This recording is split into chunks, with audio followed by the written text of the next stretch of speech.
Thanks for tuning into India Market Close, and let's show the highlights of the market, because I think we've come off from where we were and trading close to the lowest point of the day. Multiple reasons could be ascribed to them, but I mean 0.5% is par for the course for any single day. So 22372 for the Nifty.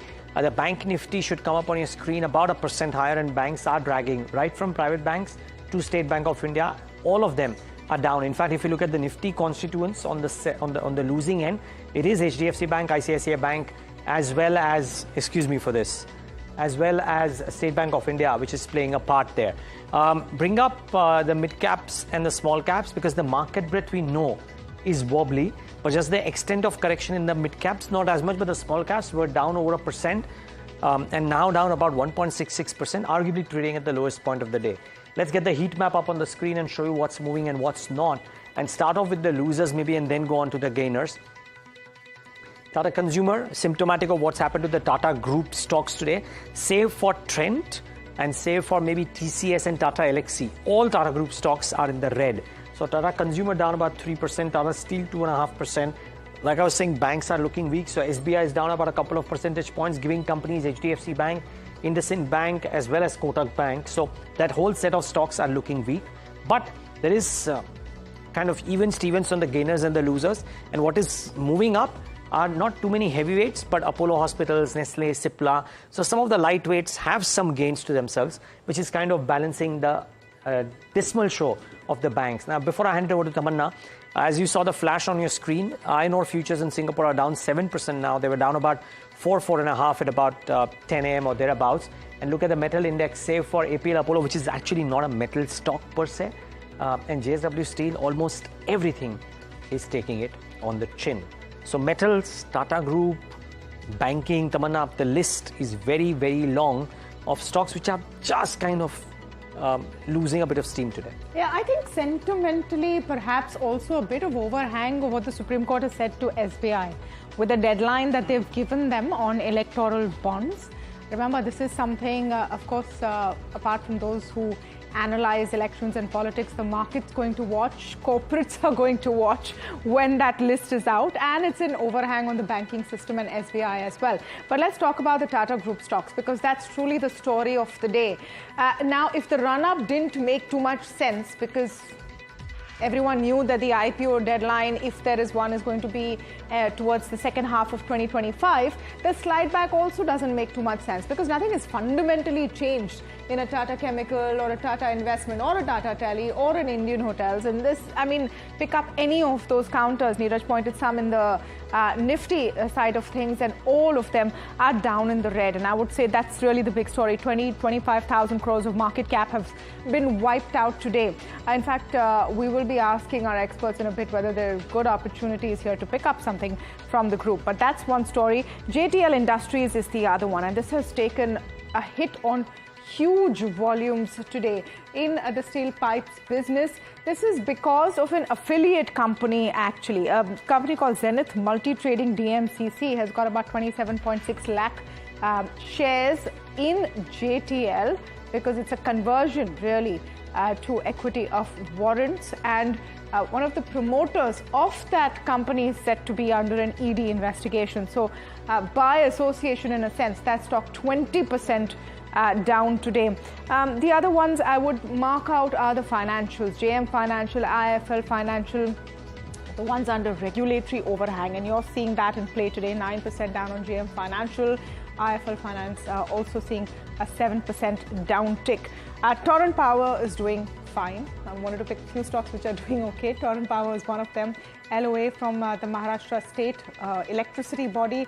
DB Realty not so much, but that's because their QIP is coming in at a bit of a discount, and you're seeing that on DB Realty. They want to raise about 1,500 crores, and their QIP price is 258. So that's why you're seeing that price correct. But overall, I would say a bit of a somber day in the markets, and you're seeing that I would say uncertainty, Niraj, play out. Certainly looks like that, and I think it's great to maybe try and question our experts on the show today. Three different guests with each specific suite trying to tell us what to do in a scenario like this. Let's get in our first guest. Hemin Kapadia is Senior VP Institutional Equity at KR Choksey Stocks and Securities. Hemant, great having you. Thanks for taking the time out. Good afternoon. Not a very good afternoon, especially if you're a small cap investor. But then you will say that's been the pattern the whole of last week too. How are you viewing trade on the benchmarks? A very good afternoon, Niraj. Thank you for having me on the show. Sorry, the pleasure. Like you said, I think the small caps have been corrective. This is the sixth week in a row. So frankly speaking, SEBI nudge or not it's already built in somewhere in the price. So mid caps are doing a bit weaker and small caps are weaker than the mid cap. So that happens. VIX has staged a small recovery, but nothing significant, I'd say. But I was hoping that we'd go below 13 today. That's not happened. We're at 14 though and slipping a bit. Well, the market seemed to be consolidating a bit, Niraj. The only worry, if any, is that gold going through the roof. Now, that is disconcerting. Normally, you won't expect the markets, gold, crypto, everything going together. But so gold going through the roof, somewhere, somehow, something we don't know, or the market is anticipating some geopolitical tensions. But that seems to be the fly in the ointment, so to speak. But otherwise, yeah, we've had a phenomenal move, a little bit of a consolidation, not very surprising. Reliance has cooled off, Bank Nifty is taking it easy. So you need either Reliance and Bank Nifty, you need either IT and Reliance or Adani Enterprise to fire. Now, none of these things are happening. So frankly speaking, I'd be specific. Mid cap, small cap, I don't know whether there's going to be a permanent issue, but as of now, it seems like a correction in a up move. So I'd be more stock specific. Metals are looking good, Niraj. They posted a fresh all-time high index, notwithstanding what has happened today. FMCG is oversold, downside of the limited, and IT seems a bit promising. So I'd say nothing much to worry. Maybe it's one of the days we just take it easy, Niraj. I heard you say that metals look promising. Would you be a buyer into any of the metal names at the current levels? Yeah, because why I'm telling you this, Niraj, is if you can just take a cursory glance at the NSE Nifty Metal Index, Niraj, we're off a bit today. Yesterday it posted a fresh all-time high, and we're breaking out of a small consolidation phase again. Now coming down to stock specifics, I think JSW Steel looks interesting. We haven't closed above 840.45 yet. Sale was looking promising. It's in ban. Tata Steel is at an all-time high. So on a discount, I don't think there's much to lose. But JSW Steel above 840.45, it's been consolidating, Niraj, for almost 10 weeks now. So this is something which looks promising. Yeah. Since we're talking about metals, look at what's happening with iron ore, and we'll try and get an analyst in to understand why you've seen such a slide in iron ore futures in the Singapore market. Of course, on the face of it, it's because of weaker than expected Chinese demand, and that's really perhaps, when Hemi is talking about this global overhang and concern, the lack of speed with which China is recovering, or the lack of recovery, to put it simply, is definitely one concern. But Hemi, back home and the focus on banks and what we're seeing with not just the bank Nifty, but its components as well. And SBI, there's a Bernstein note on it, which clearly is not too excited about SBI. What do you make of SBI and the banking pack and the kind of hit that we've seen today? Well, sometimes one gets the feeling that it's more of a delayed reaction. But yeah, we've just on Thursday, last trading session of the last week, Tamanna, we posted a fresh all-time high. We cool off. Okay. We are overbought on technical parameters.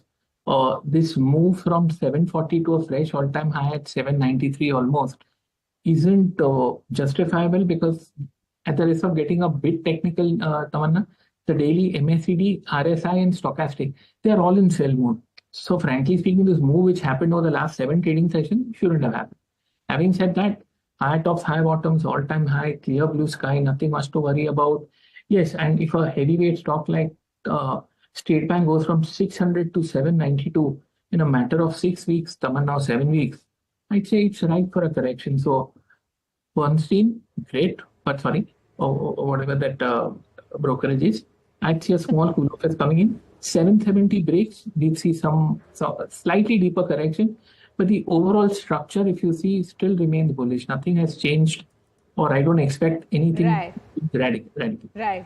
Now, so, that's interesting. It's also giving me the perfect opportunity for sort of a programming reminder that we're going to be speaking with Bernstein and the author of that report in just a bit from now to get their perspective on why. But so that's Hemen's take on an SBI. Hemen, I have to come in and ask you about the Tata Group stocks and the kind of hit they've all seen.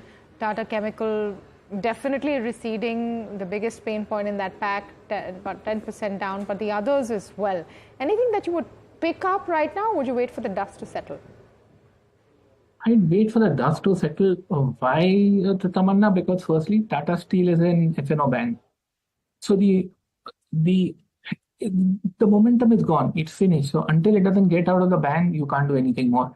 And strangely enough, on Friday, we saw the OI in Tata Chemical. Sorry, I'm talking about Tata Chemical, not Tata Steel, Tamanna. Tata Chemical is in ban mode.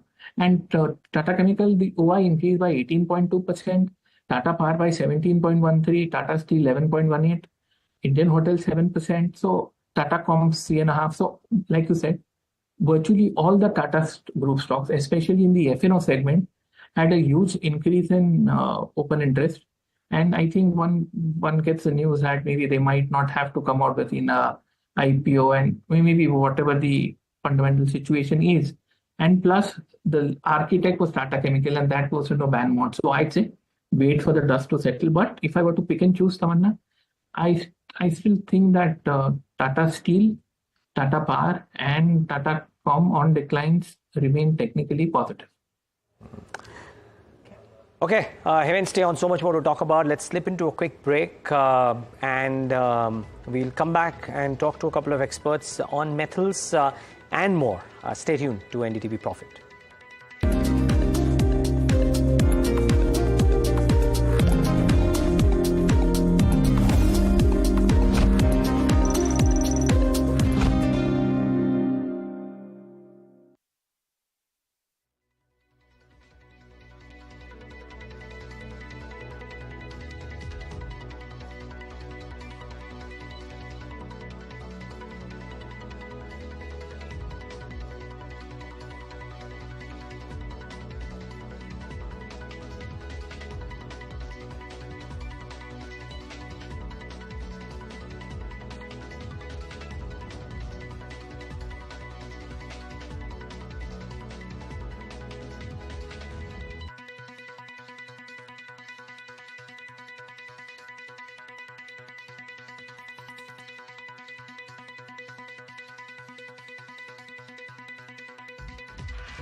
Welcome back. You're watching India Market Close. India Financials. Time to switch back to the private sector banks, downgrading SBI to market perform. That's the title of the Bernstein report out today on SBI. It's interesting. It's also coming on a day when anyway, the banking space is having a tough day. SBI specifically with a rap on the knuckles, actually a little more than that from the Supreme Court vis-a-vis the electoral bonds issue. But Pranav Gundlapalli, senior research analyst and author of this report from Bernstein, is with us now on NDTV Profit. Pranav, pleasure as always to speak with you. Can you elaborate why? I mean, you speak about this in the context of valuations of public sector banks running up massively in the last 2 years, that gap between private sector banks closing. But why the concern on SBI specifically?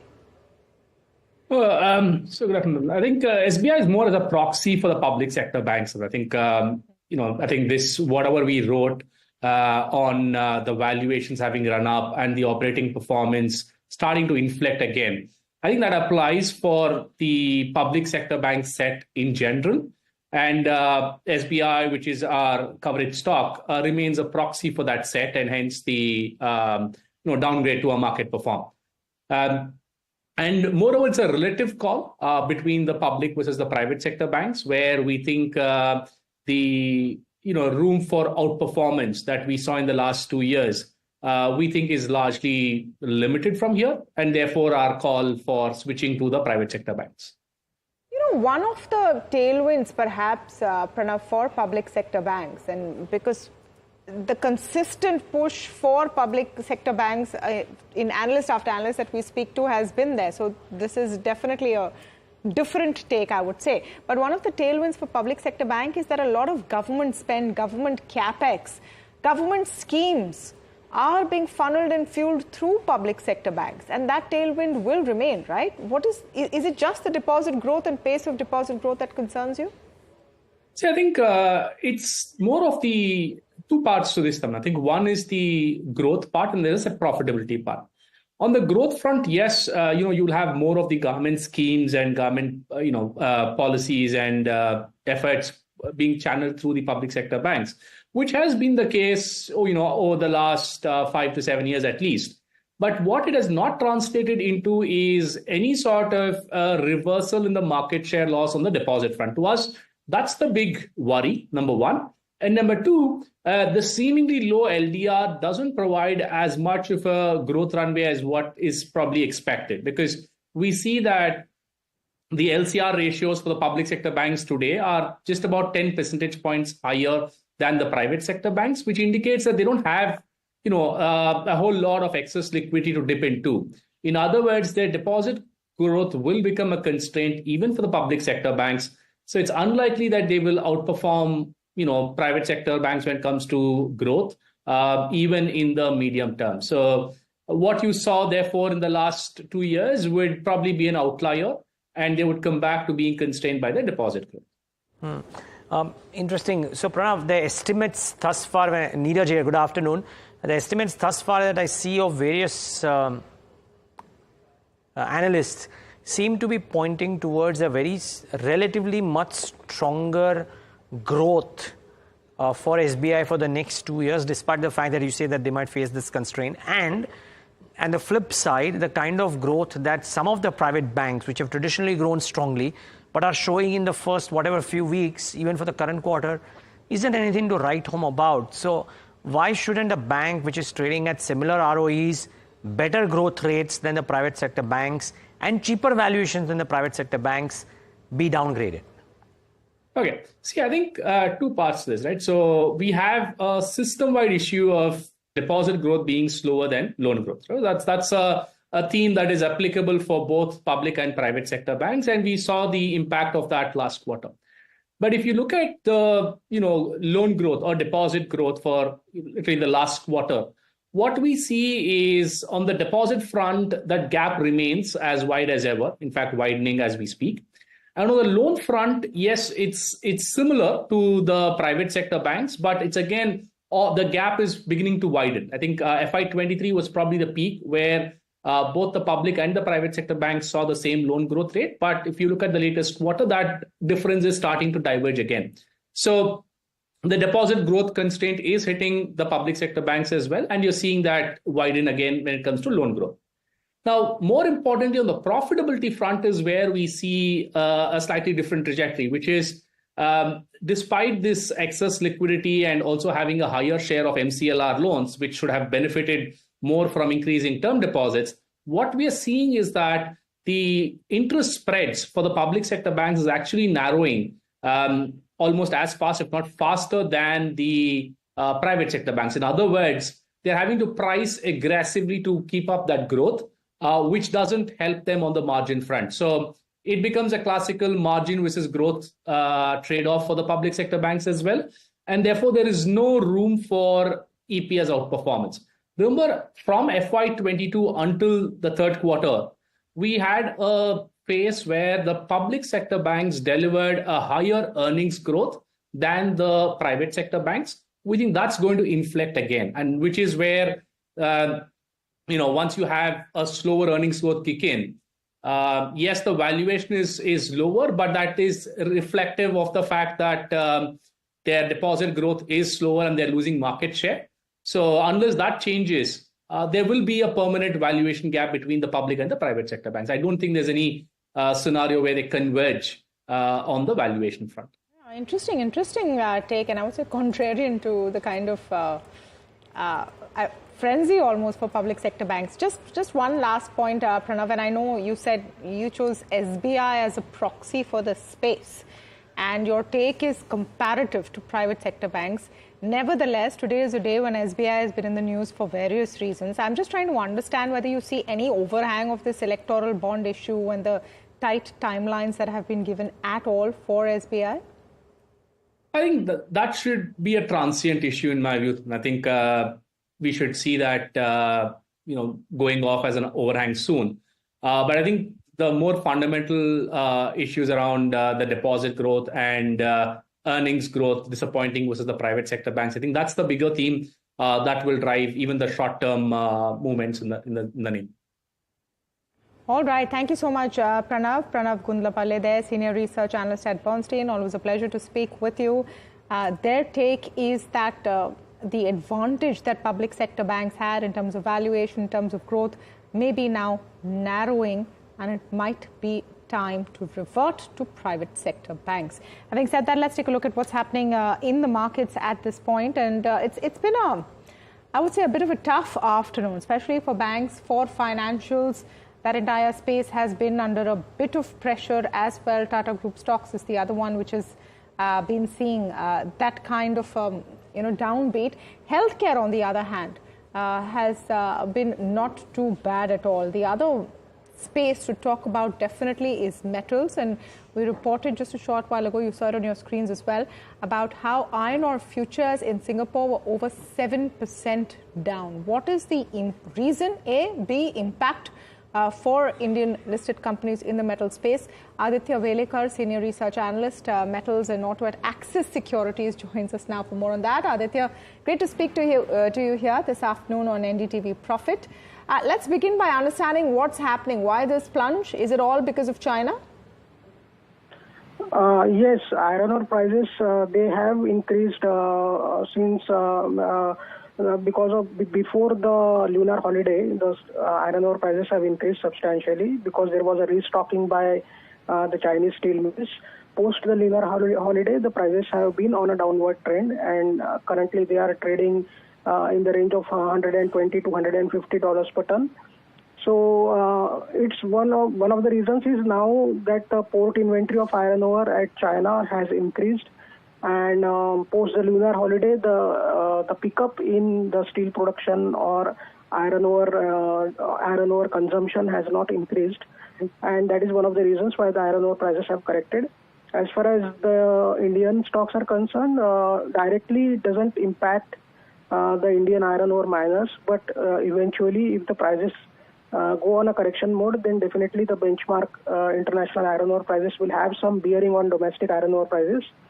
But per se, the domestic iron ore market is in a deficit, and the steel production is increasing in future. And because of that, the domestic iron ore prices will find some support, and that will be supportive for the iron ore players like NMDC and other private players like Lloyd Metals and Energy. So the domestic demand will support maybe iron ore prices. Sentimentally, perhaps you'll see an NMDC react today, a VEDL, all of these perhaps react sentimentally. But on the flip side, Aditya, what about steel stocks? This would be positive for them if a key, raw material cools off in terms of prices. Do you hope to see that impact? For integrated players like Tata Steel and SAIL, it doesn't have much bearing on the iron ore prices because they have a raw material integration with respect to iron ore. So it really doesn't matter how the international prices moves there. But for JSW Steel, they are dependent on iron ore. So for them, the price fluctuations will either increase or compress their margins. But as far as Tata Steel, SAIL and JSPL is concerned, they have a substantial amount of integration with respect to they have their own iron ore mines. So that fluctuation doesn't impact them much. As far as in general steel stocks in India are concerned, the prices are range bound, steel prices, and then coking coal prices are still at a higher level in the range of $290 to $300 per ton, and they have corrected slightly from $330 to $300 per ton now. But still the spot margins are under pressure, and that may get reflected in the coming quarter. So margins may find some pressure for all these companies. Aditya, just one question. What's the way ahead? Because iron ore supply in Australia is picking up as well at a point of time when prices are starting to correct a bit. Do you reckon a larger, steeper correction is in store? It all depends down on how the Chinese economy in general and specifically how the Chinese... But thus far, the cues aren't turning out great, right? They're trying multiple things. They are not working. If the same status quo continues, you reckon lower prices are in the offing? Yes, means if they continue to export the steel in the range of 7 to 8 million tons per month, then definitely it's not a good sign. Means if the China produces steel and they keep on exporting steel, then definitely the iron ore prices in India that will find some pressure. That will be under some pressure. So it all depends how they manage and produce, how much steel they produce in future. So if they continue to keep on producing steel and keep the exports elevated, then yes, the prices may remain slightly under pressure. Got it. Aditya, much appreciate. Thanks for taking the time out and giving us your thoughts. Really appreciate your time. NMDC, Vedanta, or some of the others, some of the stocks that are looking very wobbly in the session today. Look at that, 4% off for an NMDC. Actually, Hemant, a quick 30-second view because we have to hit that break. But any views on NMDC? It's trading at the lowest point of the day. Oh, no, it should take support at 222, maybe a couple of days more. Okay, you're saying, okay, a couple of days more of a corrective move maybe, but support at 222. Thanks, Hemant, for that. Stay tuned. Viewers, we'll be right back. Hemant Kapadia is with us. We'll also get in Sudeep Bandopadhyay. Also get in the latest or the buy today, sell tomorrow ideas, or sell today, buy tomorrow ideas from Hemant in a few minutes.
Welcome back. Just about half hour to go for markets to close, and it's not looking too pretty, to be honest. Sensex nearly 500 points down, Nifty about 0.5% in the red.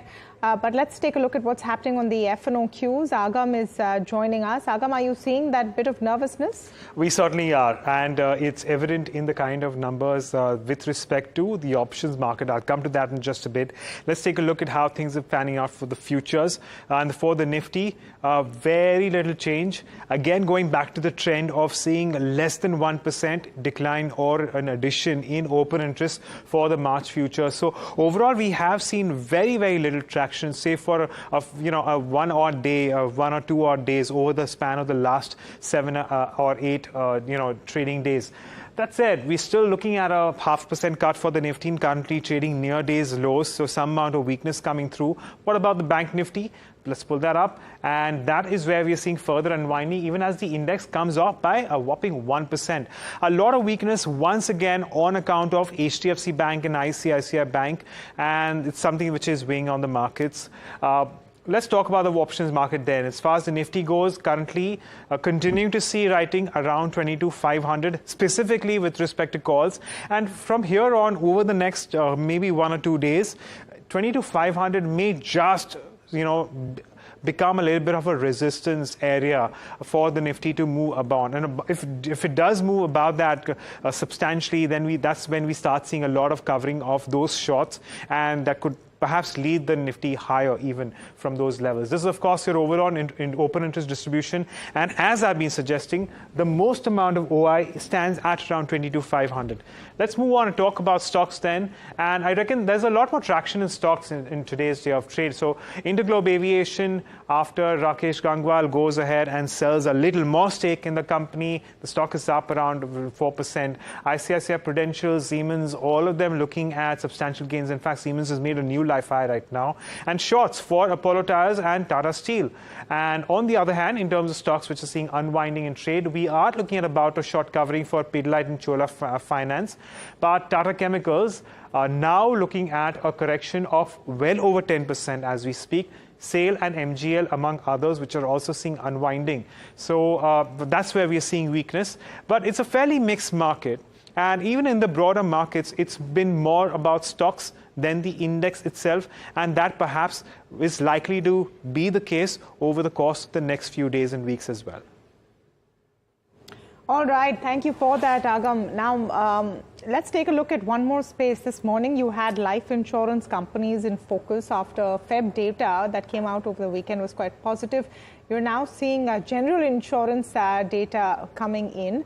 And among them, Star Health has seen a 19% uptick in revenues year on year. That's looking positive. Overall, your standalone health players seem to have done better than your general insurance pack. So we look at some of that data coming in. New India Assurance not responding too positively to its set of numbers though at this point. But we can just pull up a few more of them. ICICI Lombard as well, and look at what's happening to the stock price right now. Let's also pull up the life insurance plays, which had seen a positive start to the day at least, but that seems to have reversed. Look at LIC near its day's lows, nearly 1% down. SBI Life doing well. A clutch of brokerage notes today also looked at SBI Life as one of the best performers in terms of the company on the back of that life insurance data. Joined now by Sudeep Bandopadhyay of IndiTrade Capital. He's joining in on the show. Sudeep, very good afternoon to you. Great to have you on. Since we're talking about insurance data, general and life, just wanted your take on this space and how interesting you find it. Anything that you like over here? Tamanna, I do like the life insurance space. I think there is tremendous scope for growth of life insurance players in India. We all know we are just scratching the surface as far as insurance penetration is concerned. And I think we have very well established industry now. The private sector is very well established, and SBI Life has been our favorite for some time, and we believe that SBI Life can be purchased even at current levels. Also, I must mention that normally this quarter, February, March, Jan, March is a strong quarter for life insurance industry. The February numbers came and they were pretty impressive. March numbers also should be good the way things are panning out. So yes, life insurance is a sector which we are looking at. We believe that there is a lot of merit in acquiring life insurance companies for long term. SBI Life is our favorite at this stage. Okay. Hemant, let me get your take on that. Is SBI Life there on top of the charts for you as far as the life players are concerned? What about the general insurance players? I think SBI Life is one of the better stocks. Tamanna, why I'm telling you better stocks is simply because last month and this month, we posted fresh all-time high. Now, whether you look at ICICI Lombard, HDFC Life, ICICI Crore, none of them have posted new highs, but SBI Life has. So, I mean, yeah, I think the technical setup for ICICI Crore life insurance is also looking better, but I think SBI Life leads the market, and I don't think that has changed. So it looks good even now, Tamanna. Okay. The other one which seems to have taken a bit of a beating today, aside of course, the Inox Winds of the world, which are down, and some of the others like IIFL Finance, which are correcting, is Zomato. Zomato has come off a bit in the session today, about 3% off the lows of the day, but certainly still lower. Now, Sudeep, this whole talk of what if Flipkart comes into this business and some others come into the business and what it could do to the market shares and the moats of some of players like Zomato, are you worried as well, or you think that companies will take it in their stride? Niraj, I think the companies will take it in their stride. Yes, competition is intensifying. It's still a duopoly between Swiggy and Zomato. If you look at the market, the way they are servicing the market, but this quick service, quick delivery players, whether it's a Blinkit or whether it's a Zepto or it's the possible entry of Flipkart into that, I think there will be a competition because at some stage they are both trying to catch the same customer, service the same segment, so there will be competition. But having said that, I think Zomato is a very well established player with great systems and processes. So is Swiggy. So I think I would put Zomato and Swiggy at a different place altogether. We have seen the valuation upgrades in the unlisted space, which Swiggy is getting and Zomato is getting in the listed space. Today's correction may be on the back of the fact that Flipkart possible entry into somewhat similar space, but I will still back a Zomato or a Swiggy and not the potential entry of a Flipkart offshoot. Okay, so that's on Zomato, a stock under pressure today. Sudeep is constructive. Sudeep, are you constructive on Indigo? The stake sale getting absorbed very easily. Travel is on a high. Their numbers must be looking solid. Crude isn't jumping up in any fashion. Is Interglobe Aviation a good bet, or is the best behind us already? Well, Niraj, normally I don't like to buy airline shares or recommend airline shares. Globally, airlines have never done consistently well beyond a limited period of time, other than probably Singapore Airlines. So this is one space where I'm very, very careful. But having said that, I think there's a strong tailwind behind Indigo at this stage. The way they have been able to garner market share, I think is amazing. Last year, if you had asked me this question, I would have probably said that Indigo will be under pressure because Tata acquiring Air India as well as Vistara and Air Asia. Combination of these three probably will give Indigo a run for their money. But somehow that hasn't happened. Indigo is going from strength to strength, and as you rightly said, the travel there's been a real boom in travel. New routes have opened up, and Indigo has been undoubtedly the market leader by a mile. Under the circumstances, with oil prices remaining constant and the way the airports and the flights are packed, I think Indigo will do definitely well in March quarter. They will come out with a very good set of numbers. That's what is my expectation as far as their March quarter numbers are concerned. And you may play in Indigo tactically. I'm not saying it's a long-term bet, but tactically one can buy Indigo for a short term and hope to make some profit. The hunt for an Indian airline company that could make profits has been on for a long time, and Indigo seems to have cracked the code. So, which is why Interglobe becomes an interesting play. But let's talk a bit about GAIL. GAIL is in focus today. The company has entered into an MOU with ONGC and Shell Energy. Stock down about 3% now. There was a con call earlier in the day as well, where an analyst sort of call where there was quite a few inputs coming in. Mehika joins us to get the key details. Yes, Mehika. Yes, so first I'll talk about the MOU. Now, GAIL has entered an MOU with ONGC and Shell Energy India. And they're going to explore opportunities for the import of ethane and other hydrocarbon particles, and also develop an evacuation infrastructure at Shell Energy Terminal in Hazira. Now, there were multiple brokerage notes that we also got on the Vijaypur plant visit. First, we have CLSA, which has maintained a sell rating at a target price of 188.55 rupees target. While they do have a positive outlook on the future opportunities, they're little the sell rating is on valuation discomfort. On visiting the plant is a core to multiple businesses and will be operational in FY24 and will be responsible for 60% of all transmission volume. Now, the company also mentioned about certain projects that it does have in focus right now, and one is a small-scale LNG plant, which is going to cater to the domestic LNG demand that has been growing in India, and other factors like gas turbine electrification and their LHC storage augmentation is to benefit the company, says CLSA. Then we had Motilal Oswal, which has maintained a buy rating of the stock at a target price of 215 rupees. Now, they've remained positive in terms of the capex cycle that the company has unwinded. They also mentioned about the small scale LNG project, which will improve the availability in the underpenetrated areas that GAIL does not currently have as much reach. The company also announced a green hydrogen project, which is to be commissioned this year itself in May of 2024. And the management has planned a 20% hydrogen blending in their CGD network in Indore, while currently the rate is at 2%. And lastly, the management also mentioned that they are exploring ethane import at the Tata plant, which is in line with the latest MOU. Motilal finally expects a 14% EBITDA CAGR over FY24-26, and this growth expectation is mainly on rising volumes and the improved profitability of their petchem business as well. Thank you for that, Mehika. So, stock not responding too well. Let's just pull up the line chart of the day. The stock about 3% down right now. Sudeep, do you like GAIL? I'm a little careful. I think there are too many international pulls and pressures on the gas prices at this stage. Fundamentally, they're doing well at this stage. And I think Motilal Oswal report, which talks about 14% CAGR, is realistic.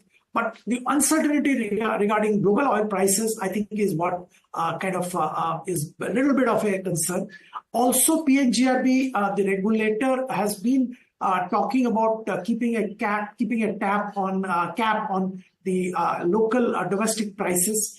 So I think that also is an area which is a little gray, because the statement coming out of PNGRB can be read both ways, whether they want to contain the profitability of these gas companies or not, or whether they want to encourage the spread of gas usage of gas as energy across the country. That also can be read, and in that case, GAIL has a stronger future than what we are envisaging today. So it is a bit confusing at this stage. So I will not probably jump to buy GAIL right now. Okay, what about you, Hemen? Sudeep is a little circumspect when it comes to GAIL. How do you place it? Actually, for the time being, it looks a bit overbought, Tamanna, on technical parameters. The current rise once again hasn't been supported, but actually, whatever I'm telling you is based on the daily chart, Tamanna. So I wouldn't take even myself that seriously. What I'm saying is things change. I mean, today is Monday. By Wednesday, Thursday, things might have changed. But yeah, we've had a humongous run up, and we are taking a breather. 176, 166, two possible targets on the downside. But yeah, I wouldn't short the stock. But yeah, there is heaviness, and that has resulted. The overbought situation resulted in some price weakness. The 55-day moving average is at 187. So, sorry, it's at 172. So, yeah, I would say, yeah, more or less I'd agree with what he's saying. Absolutely. All right. Stay on, please, Sudeep and Hemen. I just want to also talk a bit about, what the SEBI chairperson said today. And her comments come on a day when truly mid and small cap stocks are cracking. Microcap 250 is nearly 2.5% down right now. But SEBI chairperson Madhvi Puri Butch, in a conversation with women journalists, said that AMCs will have to disclose the results of stress tests for small and mid-cap mutual fund schemes by March 15th. She also talked about when T+0 settlement will be a reality. Listen in. We are a disclosure-based regime. The objective is disclose so that the investor is an informed investor and can take an informed decision. So in terms of the disclosures, there is a format of a disclosure which has been approved, and that is mandatory. That's not optional for any mutual fund. They will disclose. I think the date is 15th March. So you will see that. We needed to give, a couple of weeks. What are you specifically looking for in those disclosures? So the stress testing, so let me explain. So what does stress testing mean? Okay, and what is the purpose of stress testing? The purpose of stress testing is to assess that if there is an adverse environment, so first of all, there must be stress in a stress test, otherwise what's the point, right? So if there is an adverse environment, and how is that adverse environment defined? We have discussed with the industry as saying that if there is a significant redemption pressure, because what is the biggest risk that a mutual fund scheme runs? The biggest risk it runs is that it is a daily redemption product, and the underlying market may not be that liquid, and therefore how do you deal with redemption pressure? That's the most important risk that any mutual fund scheme runs. So T+0 will come by the end of this month, and we've already announced the calendar of option. So this is optional T+0 end of this month, and optional instantaneous in March of next year, right? Now, one of the things which the industry, when we were having these deliberations, the industry asked us that, look, we are already well ahead of every other jurisdiction in the world with T+1. So what is the need to move to T+0 or instantaneous? Now, our answer to them was very simple, and I can only tell you that the entire room, and there must have been at least more than a dozen stakeholders in that room, instantly said, that's why. Okay, we agree with you. So what was that, that's why, was we made a simple point. We said, look, we know from where we sit in our ISCO meetings, etc., crypto is going to come. Okay, correcting it to crypto as well, but FPIs may or may not come, some set of investors may or may not come. And that's interesting. Frankly, people who do BTST trades will not choose T+0. People who are using the broker money for margin calls will not choose T+0. Yeah. So there's a set of investors who will completely stay out of this. But, well, India can do it. India is wanting to do it. What I really also like about the regulator and the SEBI chairperson is the clarity of thought and communication, and also forward-looking. The fact that the market is also always on its toes when the SEBI chairperson speaks is, I think, a good thing as well. So, Deep, just very quickly here, I mean, this T+0, big deal, you think, or not quite? Well, not quite today, because we are already at T+1. But I'm not sure, how that moves the needle, whether it will be convenient or not, who all it will benefit. I think, it's a little doubtful, whether the incremental cost and, operational challenges is worthwhile for this, small change. So I'm not very gung-ho on T+0, and there will be a lot of challenges of BTST, STBT and all these products and, broker-funded products. So let's see how things pan out. We have optional starting in this March, and compulsory, thing happening from next March. So we'll wait and watch and see how things pan out. Since it's optional, let's wait and watch how many people indeed go for it. But it's a good note to get in Hemen Kapadia for his BTST ideas or STBT ideas, as the case may be. Hemen, what would your recommendations be? Okay, firstly, Niraj, I have a BTST on AU Small Finance Bank. It's from the rounding bottom. It's after a buy call. The mechanical indicators on the hourly charts and not only the hourly charts, but also the 2 hourly charts have turned positive. They've given a crossover buy.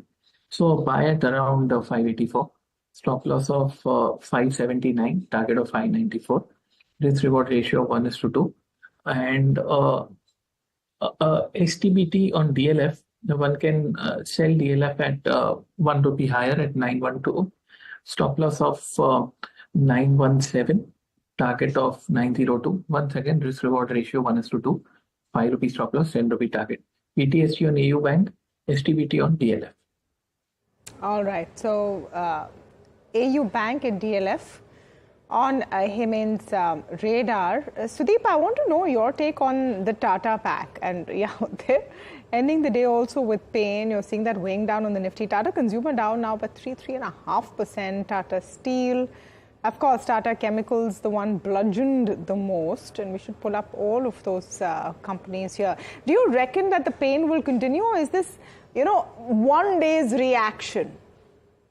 I honestly think this is one day's reaction. Like we have seen the reverse happening, they were all moving up last week based on the assumed theory that Tata Sons will get listed and hence Tata Chemicals will be the biggest beneficiary, blah, blah, blah. The market kind of took up all the Tata companies. And because the reports came that they are probably not looking at listing, but some other structure to meet with the RBI requirement, I think this crash or whatever you call it, we are seeing today. Of course, Tata's Tata Steel has a different reason with global iron ore prices moving down the way they are. China stimulus not really coming in. There is a bit of a disappointment as far as the metals market is concerned, and that is probably reflecting on Tata Steel and some of the other steel company share prices. Tata Chemicals, I mean, Sudeep, the story has been the rage of town the whole of last week, and today it's kind of seeing some bit of gravity. Now, subject to when the IPO were to happen, is it pricing in some of those positives already, or could there be more? It was priced in. I mean, if you asked me Thursday, it was more than priced in, and that's why the price went up where it went up. And now with that not happening, the prices are coming down. I think, the company has improved its performance significantly, but the caustic soda ash bit, there was a challenge, and we did see it in the last quarter's numbers. We'll have to wait and watch. I think, even today, I think it's more than fully priced. So I don't think we should rush into Tata Chemicals at this stage. Okay.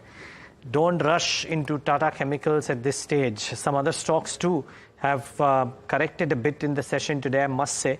The NBCC real estate stroke infrastructure pack has really been beaten down today in shape, out of shape today.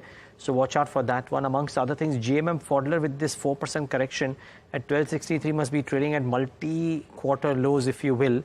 So watch out for that one as well. Let's see how these shape up. Sudeep, are you in the market putting in money to work, or are you biding your time because you believe there'd be better levels? I mean, if so, which pocket, which stock, which sector are you looking forward to? I am kind of biding my time.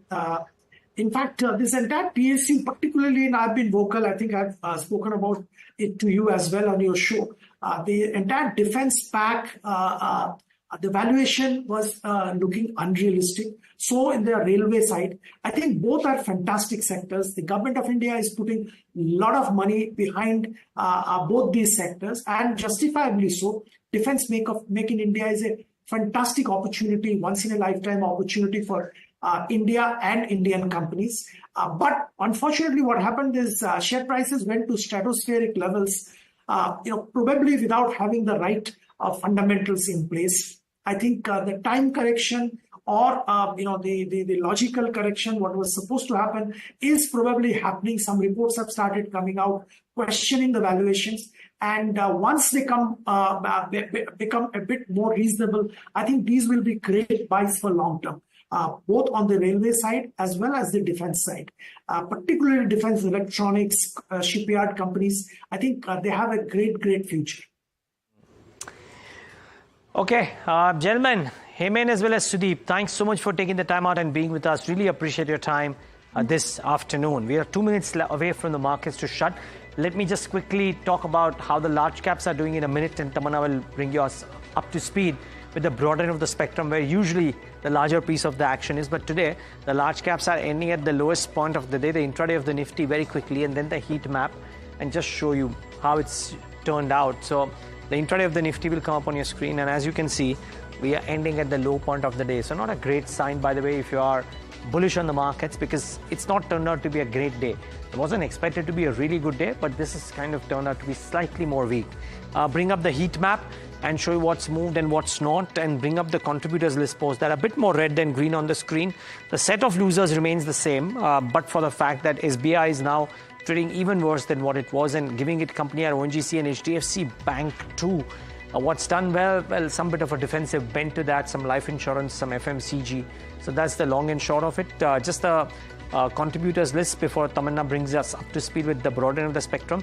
But I think you'll probably see HDFC Bank, you'll probably see SBI. The Nifty contributors will come up on your screen. HDFC Bank, Reliance, SBI, ICICI Bank. Bobbing between that and Infosys is the set of losers hardly any gainers worth talking about. So a lot of red on the screen, Tamanna. Absolutely, and I think if you look at the advanced decline ratios overall, you'll see the kind of pain that we have seen through the day, that gap widening right towards the end. And Niraj, we're talking about pain in the Nifty and the Sensex. Just pull up the small cap, the micro cap, mid cap. All of them have had a tough afternoon. And you've seen that, maybe not the mid cap so much, but pull up the small cap index down 2%. I want to just pull up the Nifty micro cap as well, because you're understanding where really the pain is lying, that nearly 2.5% down. Insurance companies, one of the bright spots in SBI you spoke about, maybe a Narayana Hrudayalaya as well, apart from a Max. Apollo, which we also saw on the Nifty. Narayana Hrudayalaya up about 8% in trade. But the big losers, Tata Chemical. We have to see how Tata Chemical closed. Indian Hotels, Tata Investment, the whole lot of them. Tata Chemical shut about 11% down. Indian Hotels about 3% down. Rallis as well. We can pull up and see what happened to Rallis at the end of it. Tata Investment, after being stuck on the upper circuit for several days, now on a lower circuit, as well as Rallis. Just IFL and JM Financial is the other two that I would mark out for stocks with a tough day. 7% down, IFL Finance, JM Finance nearly 10% down. So those broad themes, one reckons, of finance taking a bit of a beat, definitely continue. Not too much in PSU stocks overall as well, apart from PSB banks. A bit of profit booking coming in. Most certainly. Yeah. Let's see how this shapes up tomorrow. But for now, from Tamanna and me and the team that has put India market close together, thanks so much for tuning in.